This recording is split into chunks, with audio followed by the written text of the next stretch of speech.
All right, back to the A team here. We got Brian Newbert to join us for segment 3, bring us home. I want to thank our sponsors, Triple X on the hill, but on the level of Purdue tradition since 1929, John Basham and the good folks at Basham Reynolds, Hilton Garden Inn, and of course State Farm agent Trent Johnson. He is going to be freezing his rear end off tonight in a high school football game. You're not going out, are you, tonight to watch George? Or? It's going to be a game time decision. Yeah. It's awful cold outside. Oh, it's brutal. West Lafayette plays Buff Jesuit, a team that beat the Red Devils last year, knocked the West Side out of the semi-state last year. So it will be a chance for revenge for West Side, but it may be an interesting game as well. All right, you have been a whirling dervish as you usually are. Up early this morning with Milton Wright, your new favorite start time at the 7:30 commitment. That's a first, is it not? Well, it's a first that early, but this recruiting cycle, it was who was the last guy? Somebody committed after midnight. It was Jalen Graham. Yeah. The last guy committed after midnight. Correct. In the spring, I believe it was Mershawn Rice. Yeah. Don't think I'm not keeping a list here. Yeah. He committed at 10:30 p.m. on a Friday night. A little bit out of the ordinary. Yeah. Figured that was probably not going to happen again, and then Jalen Graham commits at midnight on a Friday night or early Saturday morning, however you want to term that, and then we get the 7:30 a.m. this morning from Milton Wright. My problem, not Purdue's problem. Not Milton's problem. Purdue's obviously getting really good players here, and they will get them. They will take them whenever they can get them. Milton Wright, an interesting prospect. Obviously, a physical, great-looking guy, size-wise. Stewart talked about just watching him on film, just what he can bring to the table. How do you see him? Where do you see him at Purdue? And what do you? And again, he's another guy from Louisville that makes a difference in how you recruit. Right. Well, I actually went down and saw him 2 weeks ago. Great size. He's a guy who's probably 18 years old. Looks like he's a college junior already. Has a really good physique. Really well-developed body for a wide receiver. Purdue wants size, wants physicality, wants a good balance in their receiver mix. This is a guy at that size who is athletic enough to draw some recruiting interest from the Alabamas of the world as a safety. Yeah. So he obviously runs well. He obviously is a good enough athlete to have some options. Obviously, Purdue is receiver all the way. Just a big physical kid, uses his body really well. Probably a guy who's going to be looked to be pretty effective with the contested ball down the field, as we've seen in Purdue's offense under Jeff Brom, especially the last couple weeks. They need to be able to throw the ball down the field. Part of that is running past people, but another part of that too is winning those contested balls down the field. And I think that's kind of where Milton Wright's size largely comes in. Purdue also likes guys who can block on the perimeter, as do all offenses. That's a pretty nice luxury to have. I think that's kind of right in his wheelhouse too. Just that's what stands out most to him is his body, his physical dimensions, his physical presence more than anything. Yeah, when you saw him in person, what kind of guy? When you talk to people about him, what kind of guy is he? I mean, personality-wise, you don't get a chance a lot of times to know that going in on recruits. But what's Purdue getting there?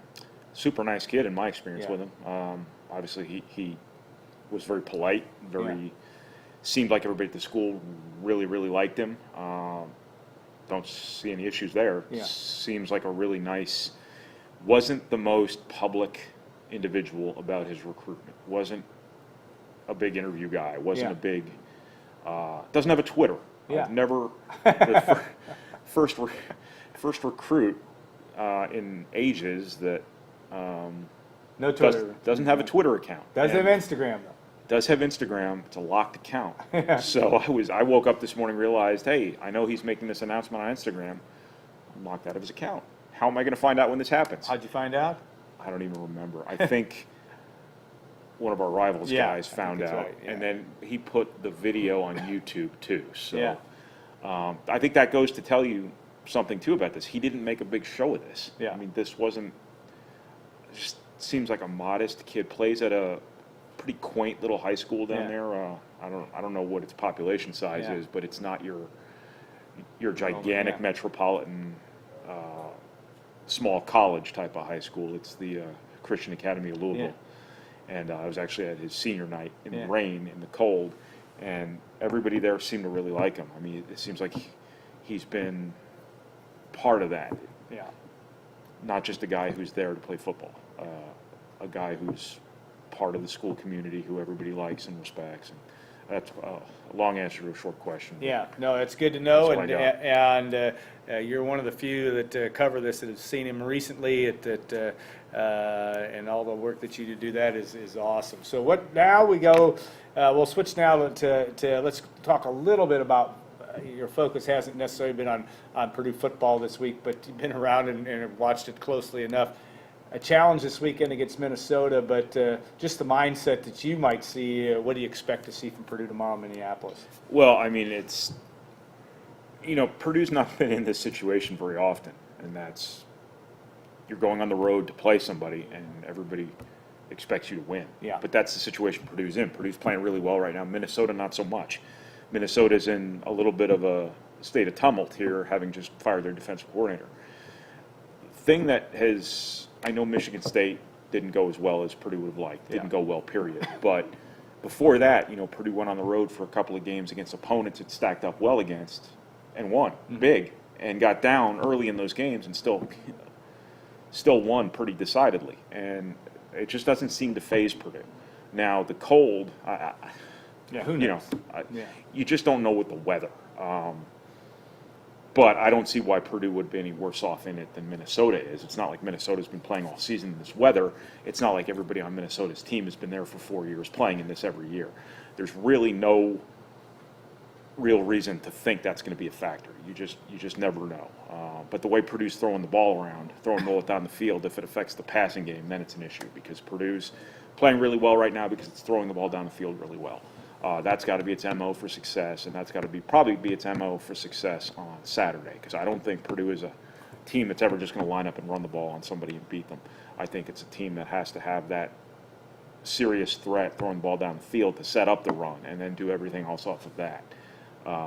But in terms of the matchup, I don't think you could have two programs in more different places right now. Other than the fact that they both have second-year coaches. They're entirely different as coaches. The trajectories of the programs are entirely different right now.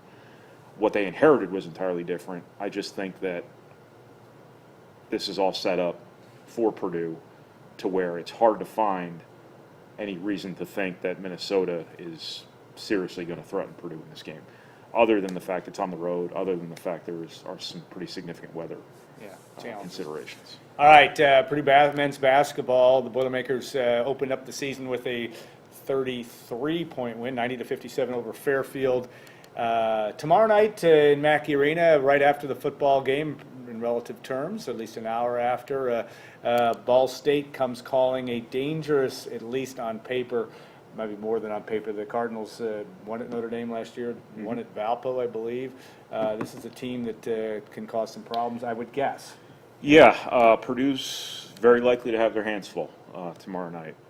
I say that because, I don't think any of us know how good Purdue is at this point. No idea. I think this is going to be a process for them these first couple weeks of the season, because this is such a new team, such a young team, but also such a new team.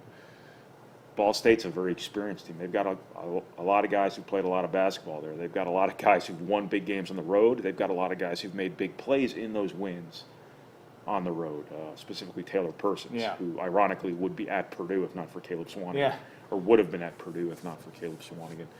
That's a guy who's not going to be fazed by Mackey Arena, I wouldn't think. I think it's really important that Purdue do a good job defensively on him. I think that puts the onus on Nojel Eastern defensively at the point. He is one of the few guards in the country who's got the size to match up with Taylor Person, who is built like a linebacker. But also, I think Tajay Teague in their front court is really, really kind of a new age player, really a difficult matchup. And Purdue's front court is going to be tested by him. He's a 6'10"-ish, really long, pretty athletic guy who probably would be at a high major right now, maybe if his grades were a little bit better out of high school. Very skilled offensive player.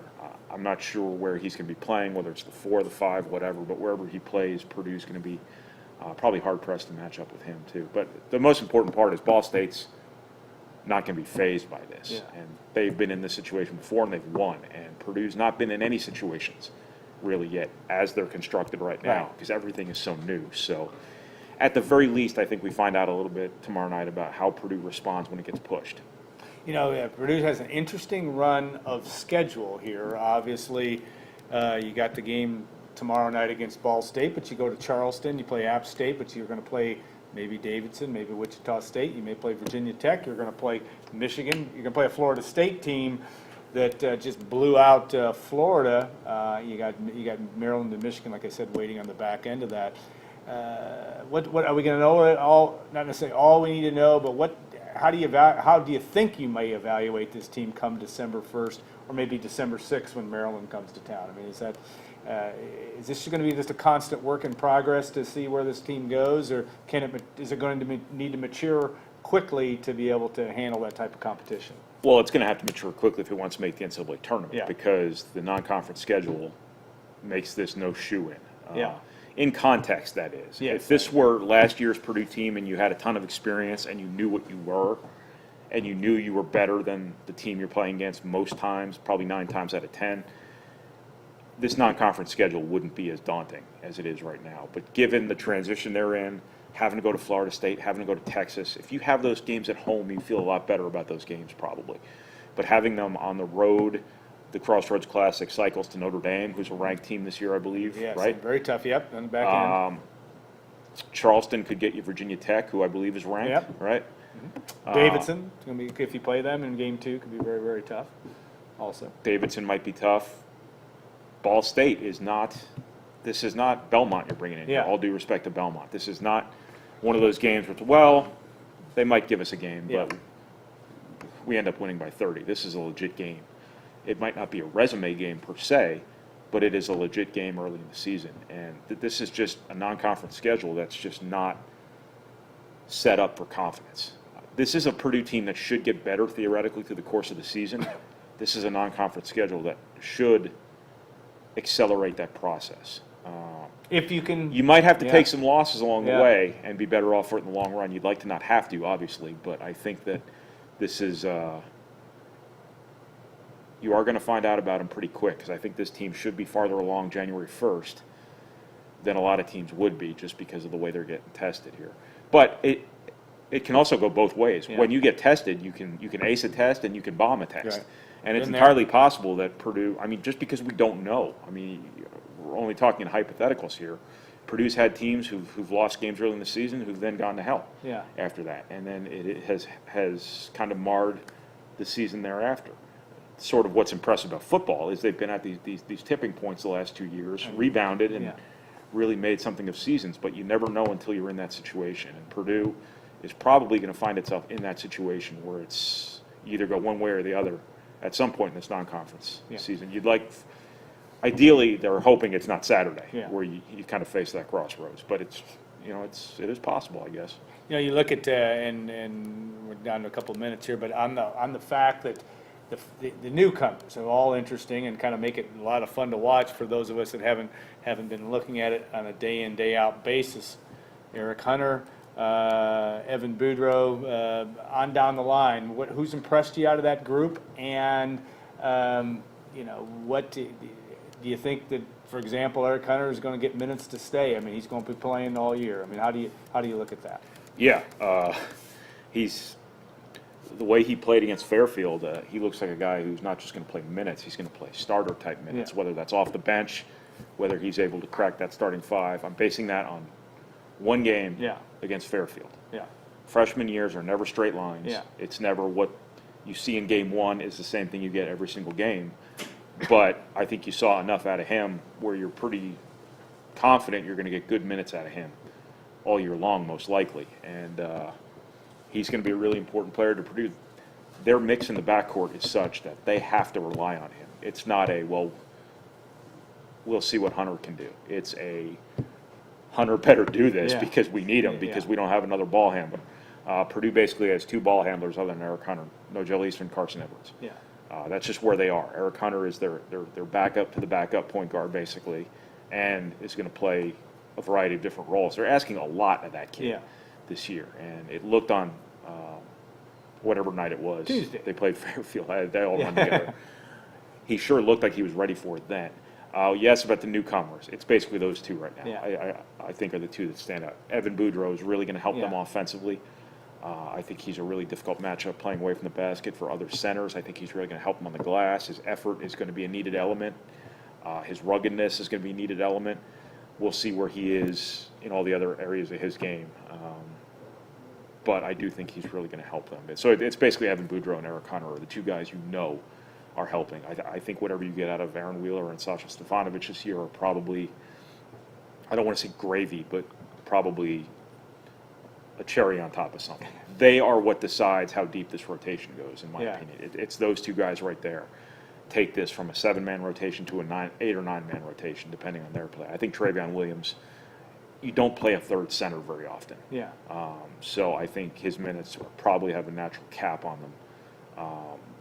But obviously Eric Hunter and Evan Boudreaux are going to play like starters, even if they're not starters. Yeah, going to be a storyline that we'll be watching because, like I said, there's going to be some moving parts to this, to Matt Painter's basketball team, and it'll be, and if you want to know about it, go to our site. I think Brian really breaks it down in a very unique way on the site as well, even with his upon further review, very instructive to what you saw from Purdue Fairfield. So please do that. I want to thank Brian Newbert. He didn't have much choice, but he was here. Thanks for paying me. Yeah, no, thanks for being here, but we always appreciate it. I want to thank Gordon and Brad, and I don't know who all was involved today with the show. May have been Chris Collar as well, but everybody at WLFI, you're always great to us, and we appreciate that. And you also keep the heat on here most of the time, which we like.